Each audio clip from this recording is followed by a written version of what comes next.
Hi guys, it's Curtis here. You know me already.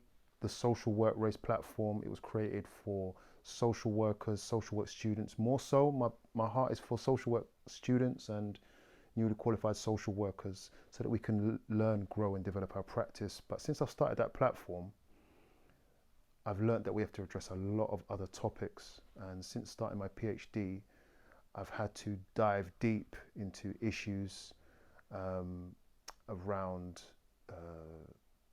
how social workers are impacted by themselves, by the world. And I'm here today talking to someone I've met today. I could pretty much call him a friend, John, who we've had some interesting conversations. I found him on TikTok, and today we're going to talk about a very nuanced issue, slightly beyond racism, but these more of the undetectable or invisible elements of discrimination and racism. It's funny, I'll actually tell you a story. I was driving to court and he came up on the feed on social media as I listened to conversations when I'm driving, and he came up on the feed and it was interesting. I said, I've got to speak to this guy. I don't know, I managed to track him. I actually pulled over on the motorway, tracked him down and found him. And what I appreciate is that I know that he's going to give his heart. He's going to really let us know what he thinks. And I'm going to ask him questions. He doesn't know the questions I'm going to ask. He's got an idea as to what we're going to talk about, but he doesn't know the questions. We like to keep it fresh, but I think it's going to be really interesting. What am I trying to do in this interview? I want to talk about something that I saw in social work, and that is when I was researching about the outcomes for minority service users, I asked a question: could the negative and disproportionate outcomes for service users when it comes to mental health diagnoses in youth justice, that they are serving higher sentences for the same levels of crime? When I saw that more black children are going into care, and I'm surrounded by so many people who are claiming to be anti-racist, I asked a question: how does that happen? And then asked another question: are we perceiving our own minority social workers the same way, and are there similar outcomes? And it shocked me. And so this conversation with John has been wanting to happen for quite a few months now. And so here we go. Hi, my name is John Dower. I am a descendant I'm a part of the Trevelyan family.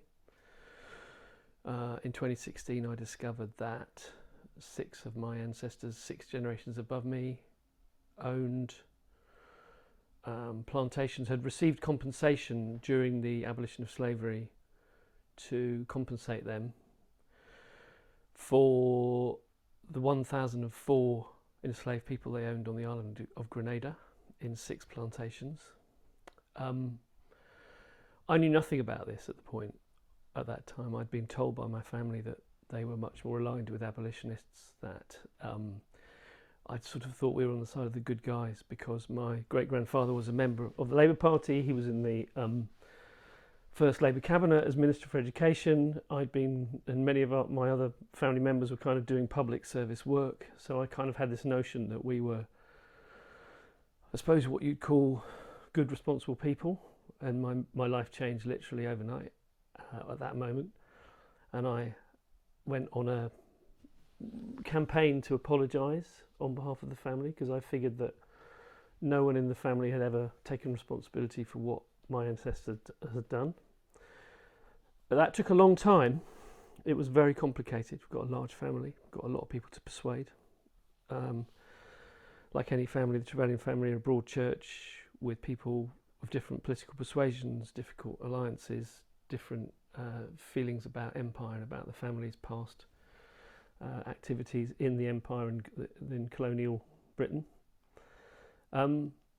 The murder of George Floyd in 2020 was the galvanising moment, because everyone had a lot of time at home because they were in the pandemic.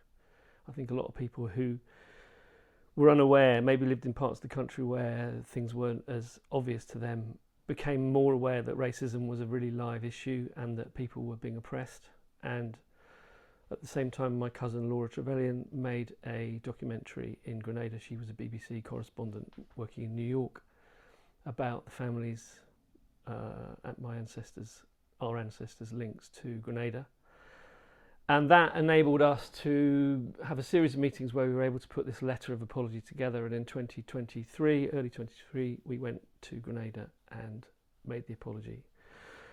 And ever since then, I've been reparations campaigner.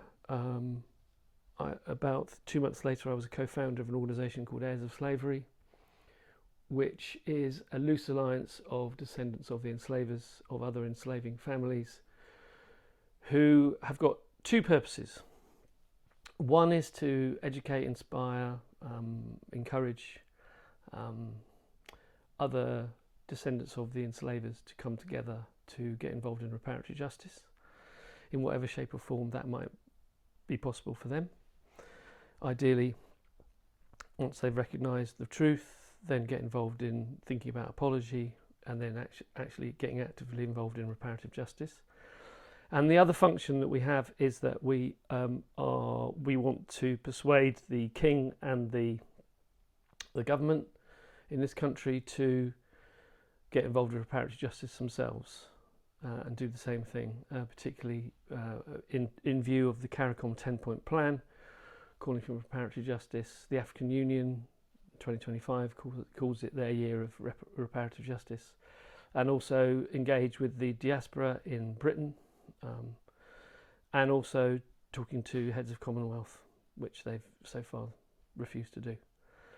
And I think looking for the future, we're very mindful that in 2033 will be the 200th anniversary of the Abolition of Slavery Act, and we want to make sure that the story that's told at that point is not simply, didn't Britain do a brilliant thing? We want to tell the reality of the story, which is this is a process. It was a very imperfect law, but we want to talk about how we can start to try and really address the wound which has been created and never has been closed since that happened, which I'd like to be interested in talking more about with Curtis. But I think that's me. I think these days I'm very passionate about reparatory justice. The Trevelyan's set up a charity called the Trevelyan Grenada Education Charity, where we're trying to fund, and we are funding, education projects on Grenada. It's a small thing. The wound that's being created, as I said, is huge, but we are trying to make steps to address our ancestors' crimes of against humanity. That's it, I think. Perfect. Did you consider yourself, prior to 2016, as someone who was all for everybody, anti-discriminatory, anti-racist? Yes. I was brought up by, my parents weren't religious as such, although my mum's a Quaker and would also describe herself as a Buddhist, and my dad would have described himself as a pantheist, which means he sees God in everything. But they had a very strong moral code, my parents. And I think the sense of conscience we had and a sense of responsibility was almost as strong as if we were sort of a Christian family in some ways. So I think that was always very strong in me. Age 15, 14, I lived in Devon, white Devon, 99.99% white. And punk happened. Yeah. And punk was a really big thing for everyone, every young person. And I got really into punk. And then along with punk came reggae, because famously The Clash and a lot of those bands started discovering Junior Murvin and Bob Marley and Peter Tosh and Burning Spear. And there was a kind of sense of camaraderie. So I got into that. And I got into, reggae, black music, soul music, Stevie Wonder, smoking spliffs, thinking I was doing the work. Fela Kuti, saw Fela Kuti a few times. Seismic. And then I moved to London, and I've ended up living in Brixton and marrying a woman of dual heritage. I thought I was an active anti-racist, a non-racist person. But 2016 and the work I've done since then made me realise I was just a work in progress. What happened in 2016? That's when I discovered that my ancestors were involved in plantation enslavement, which meant that I was basically the descendant of an enslaver. And the work I've done since then, by going into rooms where there are predominantly black people, going to apologise to the people in Grenada, the majority of that audience were descendants of the enslaved. Being in rooms where I was, or at least what I stood for, was clearly resented. I could feel the resentment. I could feel the anger. I have come to realise that I was nowhere on the spectrum of being a non-racist or an anti-racist until I think I've started doing the work recently. And I'm a work in progress now. I mean, I'm getting better at it. I think I'm listening more, but it is a work in progress. one could say you're doing too much. I'll tell you why I say that. One could say, look, you're not using the N-word. You're not discriminating against people. Maybe it's in your work. Maybe you're giving everyone equal opportunities. You'll sit down and when I came into your home, you offered me a cup of coffee, right? That says a lot to me. Isn't that enough? No. No, Curtis, that's not enough.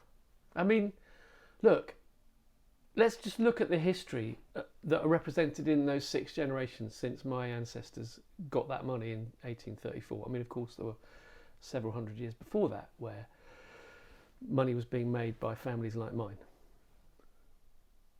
What's changed since the abolition of slavery? Since the abolition of slavery,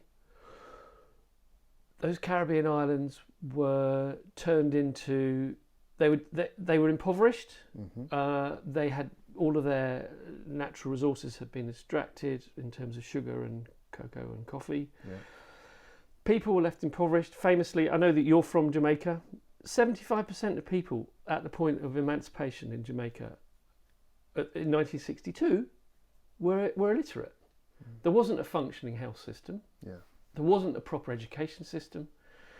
How do you expect a country to survive or to prosper or to flourish or to grow when you leave a country like that? So the wound that was created 200 years ago, I think, is still there. And I look at the people I meet, I look at their job opportunities. I talk to people like you, and we were talking earlier on about your experience of social work and the disparities in the system.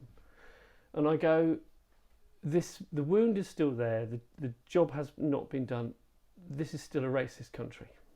So I absolutely feel like I have to do something. And on a personal level, no one in the Trevelyan family has done anything about this for 6 generations. So what I'm doing and what my other family members are doing, there's 104 of us signed this apology, 7 of us went to Grenada. Many of us have we set up the charity, which I talked about, and we also set up Heirs of Slavery. Some of us had set up Heirs of Slavery. We are taking responsibility for stuff that our ancestors didn't. So no, there isn't. I'm not doing enough. Well, in what ways, being unconscious about or not aware of what you know now, let's say prior to 2016, you sound like a nice guy, you sound like a balanced guy, the kind of person that I wanted to be, I wouldn't mind being around myself. In what ways would you be perpetuating any form of discriminatory or racist practice? I'm not sure if I would have been perpetuating very much, but by not being aware of, I'm not listening to, point is, we're a very fractured country, aren't we? It's like, we're very class ridden, and class is a huge issue in this whole subject, I think. I think class is something that's discussed too little these days. Because often this is actually a class issue, because families like mine, historically, the privileged class, have owned so much more than the lower classes, and let's face it, most people of African descent are likely to be in the lower classes. Yeah. sorry, where am I going with that? Prior to 2016, I'm not sure how much I was actively doing to make a difference.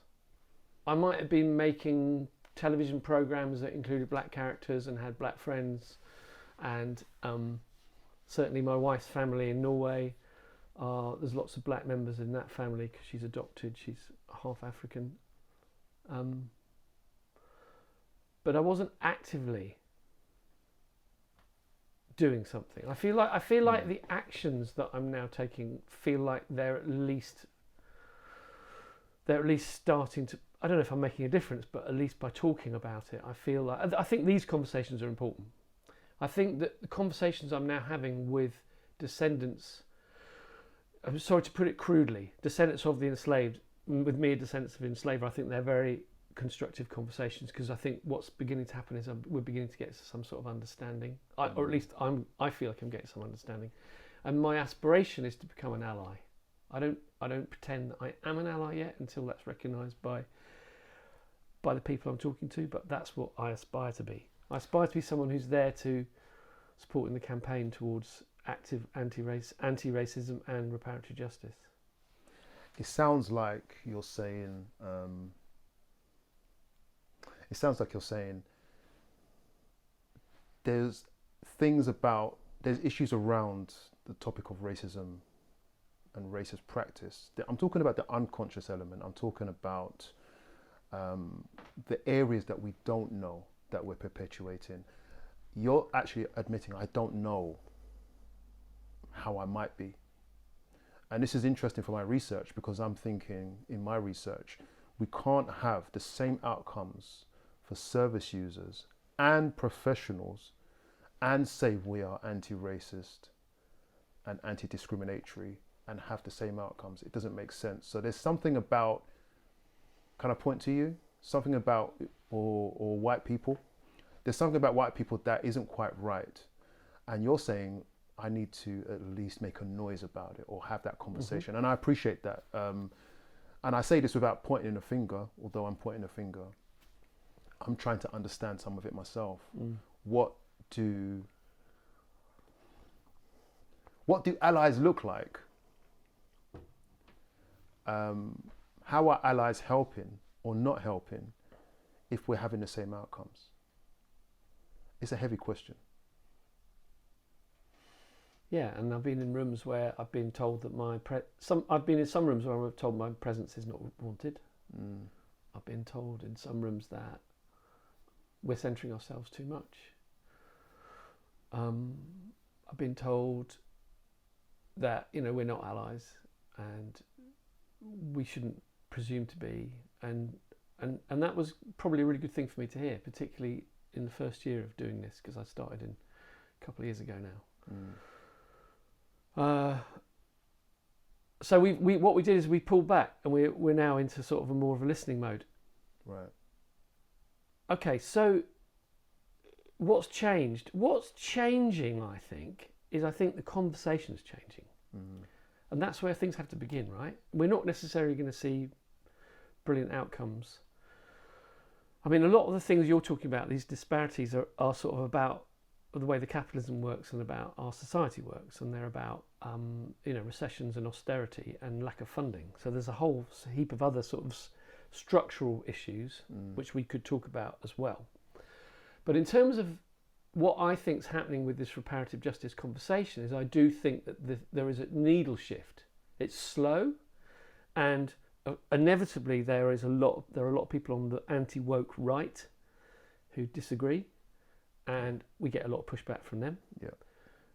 And Twitter, I sort of pretty much ignore Twitter now because it's so full of bile against what we're doing. I don't do that. Yeah. I mean, Twitter is kind of absurd. It's the only platform I'm not on. Yeah, I'm thinking about leaving it.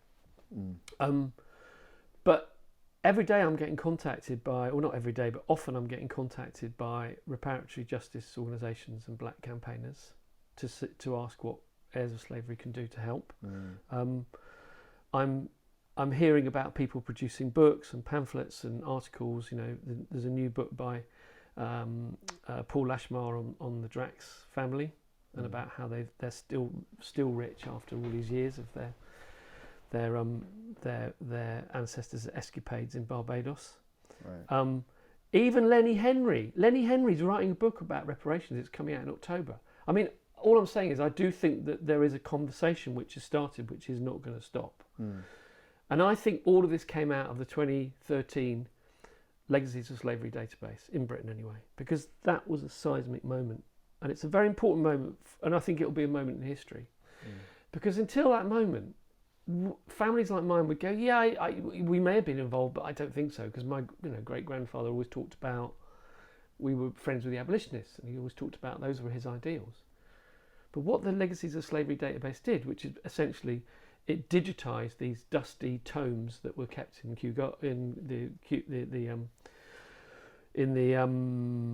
what are they called? The place in Kew where all the records are kept.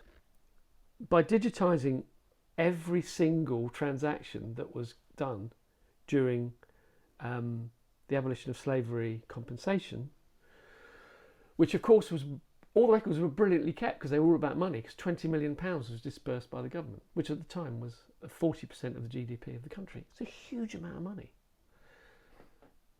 That being digitised, I think, revolutionised this whole conversation, because suddenly families like mine could go there and go, oh, oh, okay. Before that, they could have fudged it. Now no one can fudge it, because you go on there and it's there in black and white. It's absolutely clear. It's undeniable. So I believe, and maybe I'm an optimist. I mean, I am an idealist and an optimist, clearly, otherwise I wouldn't be doing this, that things will progress. Of course there'll be pushback. Of course there'll be stops on the way. Of course there'll be blockers. And there'll be people who say, why are you doing this? But I do think there's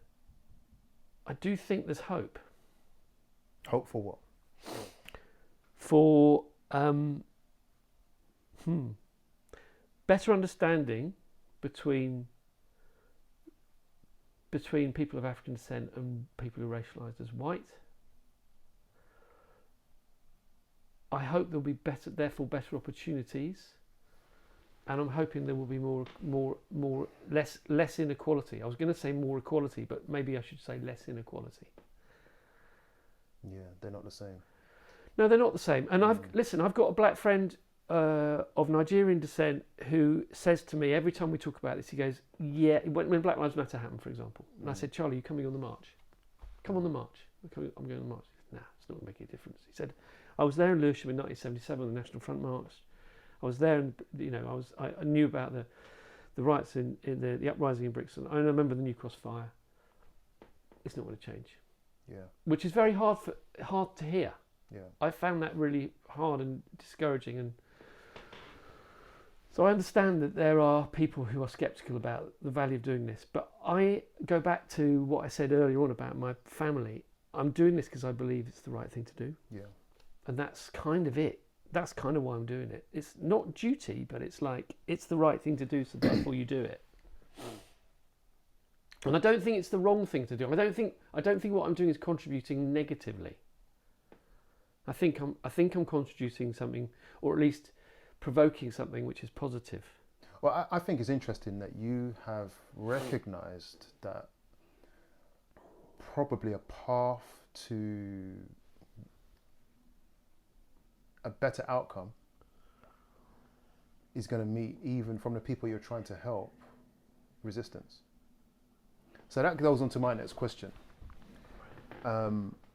Is there any part of what you've gone through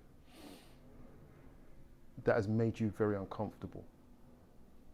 Have you had any uncomfortable experiences in your discoveries, in your trying to make it better? Has that happened for you? Yes. I've the first talk I did after coming back from Grenada was in the House of Commons. It was at a meeting held by Belle Ribiera Addy, who is the chair of the African Reparations APPG in part of Parliament. And I made my talk, which is basically talking about what we've done in Grenada, and a very angry looking man said, I've got a question. And I had not, at this point, had done these things before. I'm new to this. I've always been behind the camera. I'm a director, right? So I'm not used to being in front of the camera or doing speeches, but since making this apology, that's what I spend most of my time doing. Mm. He started his question, and I started writing down all because I knew I was going to have to answer it. And about 3 minutes in, I realised it wasn't a question; it was a rant. It was an angry, "Who the hell do you think you are?" All it's, it was very, very. And so that was the sort of first example of a lot of pushback. And we got pushback in Grenada. We got some people who disagreed with what we're doing and said, I don't really care about your apology. Where's the money? Oh. It was that kind of question. We did offer some money, but it clearly wasn't enough. And the apology was not taken. So that was the first example. But I've been in several meetings since then where we were given a really hard time. And there was one meeting where I turned Alex Renton, who I was sitting next to from Heirs of Slavery, he did ask the people organising the meeting, would you like us to go?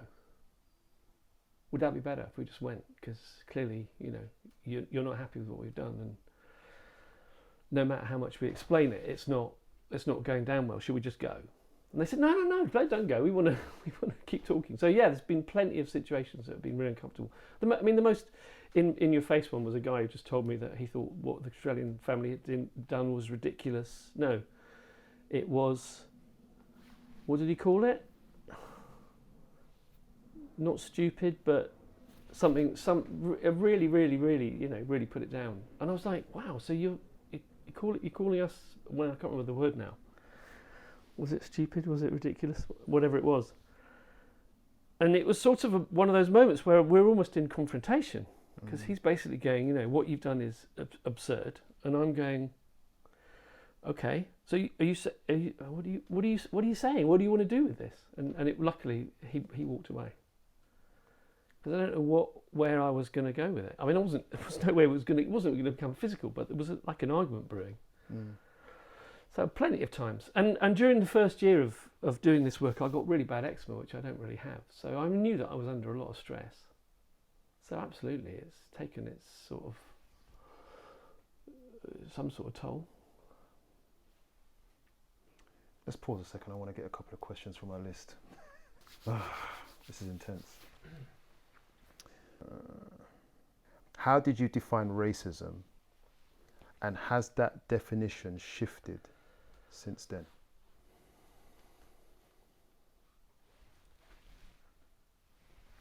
Racism itself? Yeah, discrimination. Anything in there? Racism itself? Yeah, discrimination. Anything in there? I don't know necessarily whether my definition of racism has changed, because I think the definition remains. But my understanding of the depth of suffering and resentment and the wound has really, really grown. Right. The other thing to say about that, and I think this is an interesting point, I'm old enough, I'm 63, to have come of age during the time of the GLC. Ken Livingstone, very sort of, looking back on it now, very sort of liberal, or at least quite a time of positivity and arts funding and stuff. And so I was in a theatre company in the mid 80s in London, and the whole term multiculturalism was big then. Right. Which at the time we thought that was right. We thought the right way to go was, if we all understand what we have for breakfast and what our cultural differences are and what our dances are like and what our flags like and what we do in our different countries, we'll all get along better. Yeah. And it's failed. And I think that's really interesting. I think multiculturalism is essentially, it's a failed venture, because you can't simply become properly anti-racist by just understanding that someone has ackee and saltfish for their meat, eating ackee and saltfish for breakfast. I don't think that's enough. And I think it was simplistic and idealistic. And I think what it's done is it's fueled the right wing and the sort of reform wing of this country, the sort of more conservative, both with a small c and a big C, to go, all of this is ridiculous, this funding for multiculturalism. I don't think that really solved very much. I think we have to be much more active about it now. Give an example of what. How to be more active. I think we have. It's about history. I think if we don't understand our history, how are we going to understand it? You know, what did I learn at history? What did you learn at history? I learned at history about the Industrial Revolution, i.e., all the money that was extracted from those islands, which I didn't learn about. Well, they didn't say it like that, did they? No, they said, hey, we got lots of money to build railways in Isambard Kingdom of Brunel, and isn't that great? And Albert Hall. And I learned my history was taught in schools was World War II. Yeah. World War One. Yeah. Industrial Revolution. Yeah. Tudors. The Tudors. Yeah, Did you know the Tudors? Henry VIII? Yeah, I mean... Yeah. It's like, who gives a monkeys about that? I left school completely uneducated. Yeah, same here. History-wise, anyway. The only thing that was really interesting to me, and this was partly because it chimed with my politics in my teenage years, was Russian Revolution, Chinese Revolution, Chiang Kai-shek, and the sort of the 5-year programs in China, and essentially learning about the history of socialism and the uprisings and Karl Marx. So if you've got a society that doesn't understand its history, it doesn't understand where it got its wealth from, it doesn't understand why we're racist, then how the hell are you going to solve it? And what's really, really galling to me is how we celebrate our empire and our empire past and our fact that English is spread over the whole world, and outside the context. Yeah. And we don't understand that it's like that because we were an aggressive, enterprising, really cruel, very, very, very cruel and aggressive nation that went to other countries and just went, we are the dominant culture because we're British and we know better than you. That's essentially what they did. And they kidnapped Africans and took them to the Caribbean, made them work as enslaved people, and extracted everything and then just left them to it. Are you going... Guys, do you not? I mean, we need to get real now. We need to understand. So, to me, history is really important. So, we're working a lot with Black Curriculum, which is a really good organisation that you may have heard of, who are promoting Black history in schools, and I'm fully in support of that. I think the future is with the young people. We need to educate young people to understand their history, and this is not just for black kids, this is for white kids, this is everybody. If white kids understand where their forefathers, how their country was created, racism, I think, will begin to, I hope. Are we in that education creating another hierarchy? Does someone need to step down so that someone can step up? Are you talking about what you're talking about, more diversity, DEI, or so? Okay, I'm looking more at then a decolonization approach to education.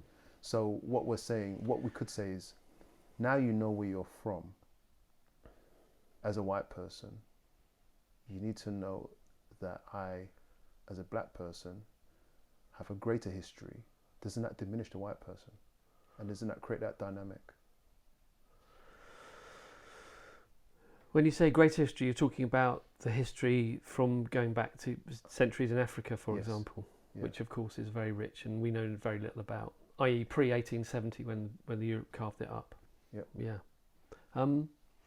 It's a good question because particularly for the... Because I'm getting that from what you're suggesting, but I'm visualising that's what it might be. Particularly for the haters, i.e. the right-wing anti-woke brigade, who I band together, but you know the people I'm talking about, they would say, you're being anti-patriotic. I get it from people in my family. It's not an easy conversation with everyone in my family still. So in fact, I'm in the middle of an interesting conversation about this right now with some members of my family. So there are certainly people for whom this is very, very threatening. Yeah. Because essentially what it does is it says, and this is the realisation I've come to in the last few years. See, I'm a film director. Yeah. If you're going to be a film director, you've got to be quite confident, and you've got to sort of believe in your own talent and storytelling abilities, and you've got to believe in the story you want to tell. I wasn't public school educated, but as I say, my dad was, and he always gave me lots of confidence and a sense of who I was. So when I look back now at my pre-1916 self, I think I would have said, I'm a talented director, I've got a right to direct. Nowadays, I say, I'm 6'2", blue eyes, middle class, live in a nice house, I'm white, I've got a lot of privilege. And actually, I'm lucky. I'm a lucky person. And a lot of the reason why I've got where I've got is probably 60% luck and 40% talent, I'd say. Something like that. I.e., I walked into rooms and people went, yeah, he looks a bit like me, sounds a bit like me. He's got a job. He's got the job. But that's how it works. We know that, right? If we're being honest about it, we know that if you walk into that room, you're going to have to work harder in those situations to prove that you can do it, because there's an innate sense of racism. Let me just finish the point, because you asked the question about is this challenging to people? Of course it's challenging to people. It requires people to go, actually, maybe I'm not the smartest guy in the room. It's going to take people to go, these amazing artists and writers and people that we've always looked up to in Britain, they were really lucky, privileged people. A lot of them come from the privileged class, a lot of those people. And we completely neglect working class artists, black artists, artists from other countries at the expense of the great white artists of the past. And we know that, Radio 3 would not... I remember in 1980s, the first black composer that was played on Radio 3 was Duke Ellington. I remember when it happened. It's like, so it's going to be hard, this journey, because it requires white people to go, actually, maybe we're not as brilliantly clever and amazing as maybe we're just a bit privileged. And privilege is not just about money. It's about opportunity, it's about confidence, it's about walking in the room and going, you're like me, we understand each other, give him the job. That's privilege. It's education, it's expectation, it's the fact that your ancestors did that, and that's therefore that you're on a journey. And for a lot of people of colour, that's not true. Anyway, you were going to ask something. I'm glad you stopped me. I was going to say something that might be very aggravating, so I've pulled back on it. Well, say it. I mean, what's going to be aggravating? For me. For you, okay. Yeah. No. Okay, for you, then fine. Yeah. But sometimes those pauses are necessary. Before we go into the next question, I just want to ask you if you are able to comment, if you think, on invisible types of discrimination or racism. Maybe you can't. I've got a lot of questions here. We talked about this earlier, and it's something I'd like to say. A lot of white people, a lot of people racialised as white say, I'm not racist. And I'm like, come on. But like I said, they're not. What country are you brought up in? They're not overtly or covertly. They probably don't. I don't hate black people. You don't need to be. It's not about that. It's about. I was brought up in Devon, and Devon was a typical place in the 60s and 70s. 99.999% white.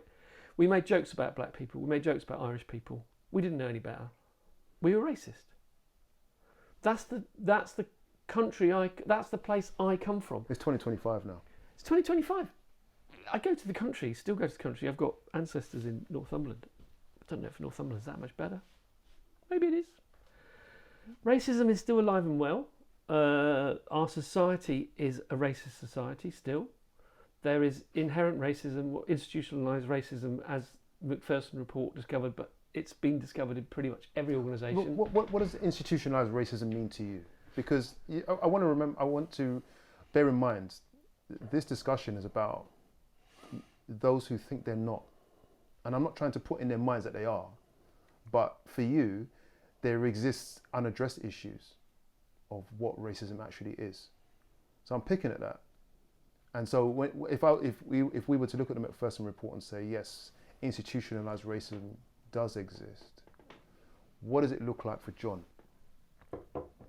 How many times have I been in a situation where the person who is at the head of an organisation or who is the director or is a leader is a black person?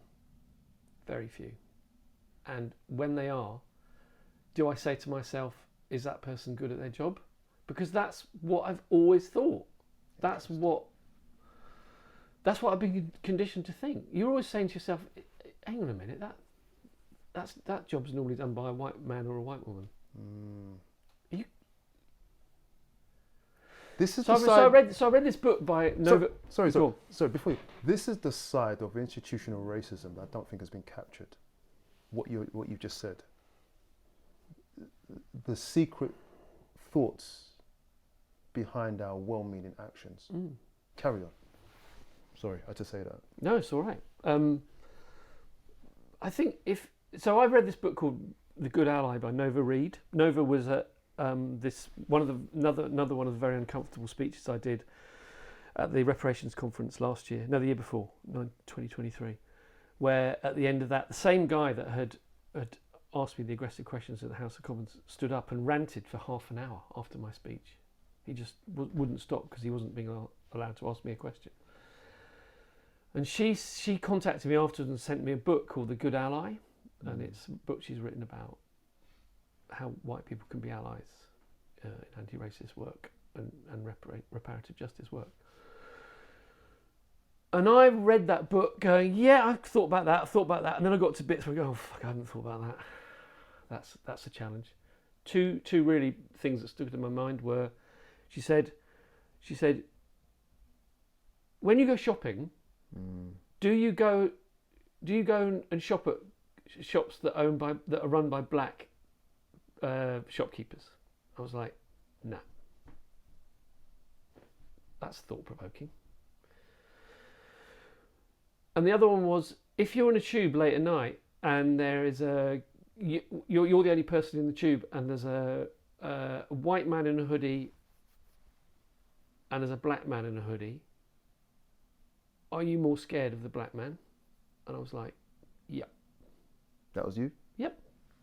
Yep. And I thought, fuck, I've got work to do. What is it like now? What's your thinking now on those questions? As to who you are?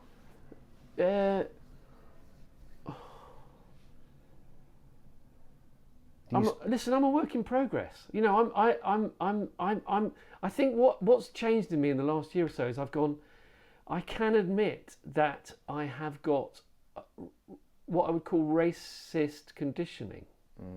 Probably that's the best way to put it. I don't think I am a racist, but I think I am I'm a work in progress, actively trying not to be one. So when I see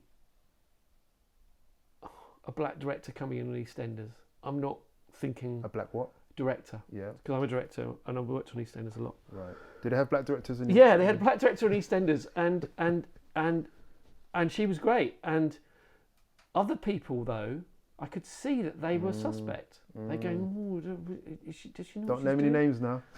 Does she know what she's doing? Yeah.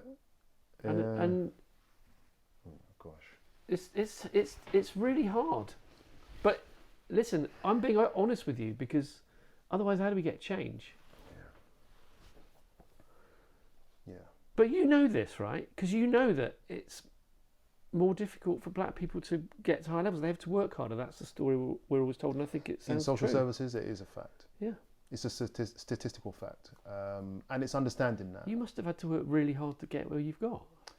Do you know what? I put the blinkers on a bit. In order for me to do any of this, I've had to put the blinkers on.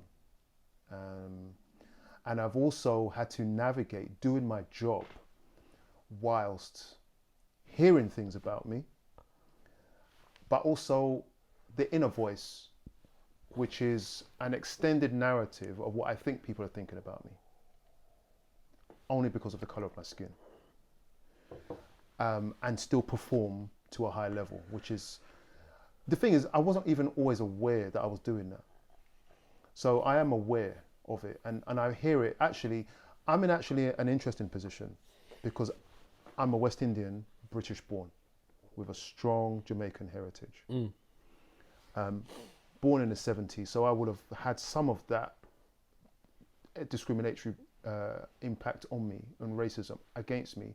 Throughout school, the N-word was used regularly, and you live with it. But I've carried that unconsciously into my future, and Jamaicans have been taught this is how you behave to get by. And it's so dangerous, because you can understand for my gran, has to use it to survive. Yeah. But for me, I can't use it in the same way. Mm. I have to push on. Mm. So I'm in an interesting position because I'm a male. I speak okay. But there are people here who have strong accents and have just arrived. And they have a different journey. Yeah. Or they're probably doing the old journey now. Yeah. And they're surrounded by people who feel that they're doing a good job and they're all embracing. Mm. But when I speak to them, these people say, they've said it to me multiple times, I feel like a second-class citizen, but I have to perform at this level. So this conversation, I think, is really good because it's encouraging people to take a step back and ask yourself a few questions. Yeah. Black people in meetings have been, I'm really glad I'm not you, because you Oh, I get you. you're traumatized, you just don't know it. Yeah. And I went away thinking, wow, and the more I think about it, the more damaged I think the oppressor is. And so I think we're all suffering from the trauma of our ancestors. So to me, this has got to be about healing work. It's about repair. So I just wanted to chuck that in because I think that's an important thing. It's something I'm thinking quite a lot about, which is about what does repair mean? What are we repairing? One of the things we're repairing, we're definitely trying to repair disparity, lack of opportunity, racism, lack of opportunity, all of those things. But we're also, I think we need to try and repair trauma. And trauma, I think, runs really, really deep. If I was to ask you, what do you think is you're doing work on how to make progress. What do you think is the overarching theme or work that needs to be done in professional spheres for this work to progress?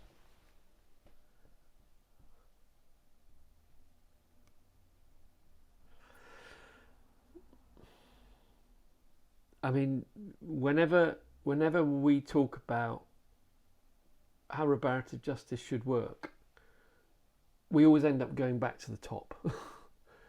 It always goes back to government, king, church. I mean, the Church of England has apologised and is involved in some sort of, it may not be perfect, but some sort of reparative justice journey. Until the government and the major institutions and the Lloyds of this world, who have been doing a lot of research into it, but they haven't actually come out and said, we apologise. Until they do, I don't think we can really move on properly. Because families like mine can do stuff, but we don't have the resources and we don't have the reach and we don't have the influence that the government have. So I think it has to start there, ideally. I mean, of course it started, and we're part of. We're late to the table. We're very late to this conversation. There have been, we had a meeting this week with Heirs of Slavery with Esther Zotze, very eminent reparations campaigner, who's been doing it for generations. Well, not generations, but something like 30 years, I think. So she's been around for much, much longer than me. We're very late to this, but her work and our work is only going to be peripheral until something like the government go, actually, this is something we need to confront, because we need to get involved in repairing this, because it just is perpetuating itself. It still is. Yeah, no matter what has been. I like what you said. No matter what how much noise has been made, all the things that we've said we've done, the outcomes are the same. Yeah. And they will be until we've actually learnt. So first thing we have to do is learn. Then we have to accept. I'm talking now about particularly for the oppressors, for the descendants of the enslavers. Then we need to apologise in some kind of shape or form. We need to actually atone, and then we need to work out what to do about it. It's a sort of 4-stage process: education, acceptance, apology, action. Until we actually do that, I don't believe things are really going to change properly. But I do think there is signs of this possibly going in the right direction. And all I can do is be an idealistic campaigner who believes that things can change. Looking at this on a micro level, I've seen families repaired from years of trauma and hurt with one apology. And I think that whether it be heads of state, heads of service, I mean, I work in the civil service, so that structure, it takes that culture to say sorry for how we've treated you, for all of that to disseminate right down. And it's a powerful force. An apology is a powerful thing and can just melt ice. Yeah. I believe that. It can, but one thing that I've learned, and I've been in meetings with reparatory justice campaigners, we had a particularly memorable meeting with 10 of them, facilitated by Lee Day, the solicitors, who were advising CARICOM about how they might legally go after the British government for actually breaking the law with slavery, which is a really interesting concept. And in that room, there were 10 reparations campaigners eminent in this country. They were all active. And when they were asked what reparations means to them, there were 5 distinct definitions, i.e. there was no agreement in that room about what was important. So yes, I agree with you, but one thing I've learned about this conversation is the diaspora, particularly in the UK, is very split, and the wounds are deep, and there is not unity. So I'd like to believe that you're right, and I can see that apology can be very effective, maybe with a family, but when you're talking about the African diaspora in the UK, I don't know if that's enough. It's going to be hard. But for example, in Grenada, when we apologised, I think a weight was lifted in that room. I could feel there was some kind of psychic, because like people were being listened to, they were being recognised for what our ancestors did. But it's hard when you go to the West Indies or maybe 1 or 2 African countries. They still live in the direct experience of just being abandoned by the oppressor. They're left in extreme poverty. And then some of these countries, they are managed by white-dominated corporations or governments still. And they're still being oppressed massively. And some of them arrive here and work for us in this country. So their experience is, for me, out of this world. So when you go there, it's like that weight. I mean, you must have made an interesting shift there. I think here, we need to move to the next level of work, but in making an apology in a country that is still under a country that is economically, it feels deliberate. And how some countries have just been left behind just because they've claimed independence. It's deliberate, surely. I mean, it's conscious decision making from the West.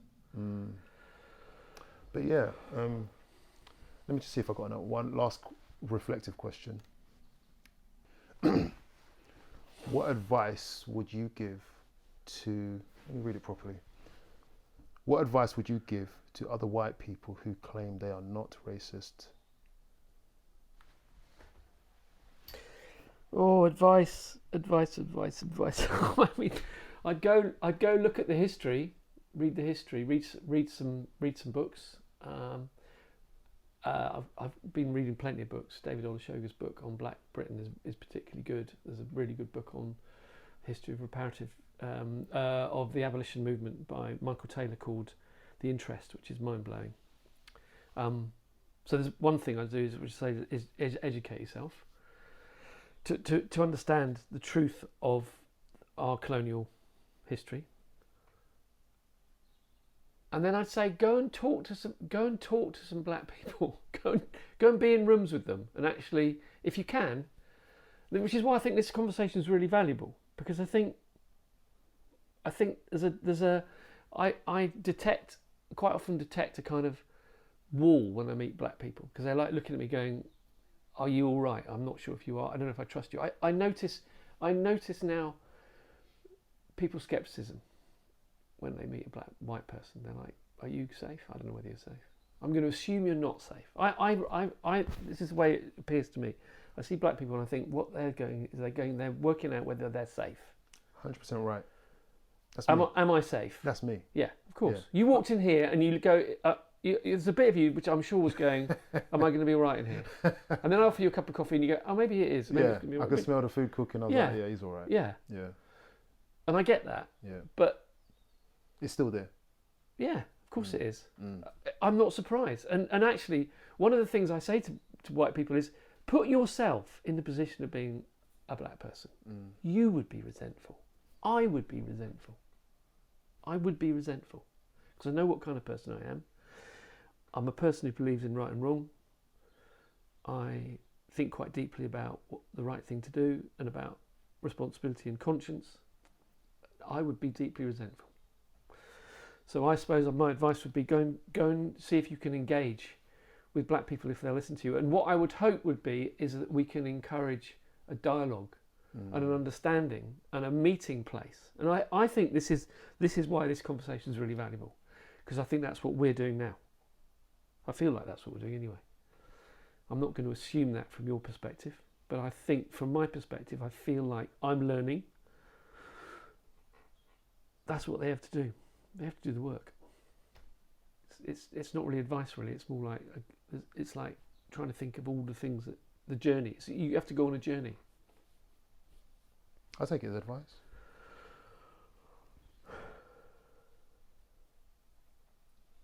I was just going to tell you a story. We had a. Do you want to record? You recording it as well? One of the ideas I had recently was to have because there's an organisation in America called Coming to the Table, and Coming to the Table are really interesting in that in America, of course, you have descendants of the enslaved and descendants of the enslavers who come from plantations in the country. It's different to here, as in everything was exported. You know, we outsourced all of our colonial extraction to other places, and then we live with consequences which are sort of weird because they're kind of removed. Whereas in America, you know, that's where the plantations were. People still live there, and so they're a bit more advanced and they're talking about reparatory justice. So there's an organisation called Coming to the Table, and their ethos is we meet together, we break bread together, and we reach an understanding and a sense of mutual respect, which is what they aspire to. And I think it's a really good model. And I did a workshop with them where I was in a breakout room with two black women, and the question we were asked to answer was, when did you first experience racism? And it was like, fuck, that's heavy. What was your answer to that? When I was 11, I called a kid of dual heritage a jungle bunny, and he hit me. And I don't even know why I said it. And that was your first experience of racism? No, obviously I'd experienced the notion before, but I remember the direct consequence of racism because I was being racist and he hit me, and I realised, fuck, that was a really stupid thing. Why did I do that? It was heavy. Anyway, I digress. But it's interesting, isn't it? I mean, that was an interesting moment to be put in that and ask that question.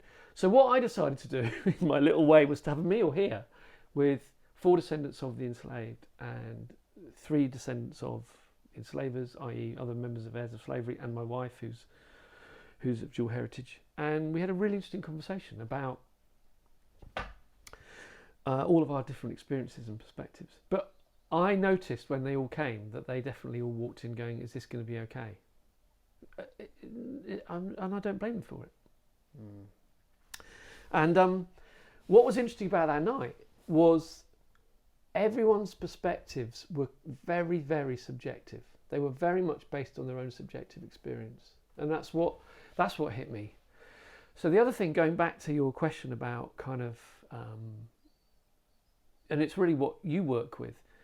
There's a lot of people who are damaged, have been damaged by racism and by institutionalized oppression and disparities of opportunity, all of those things.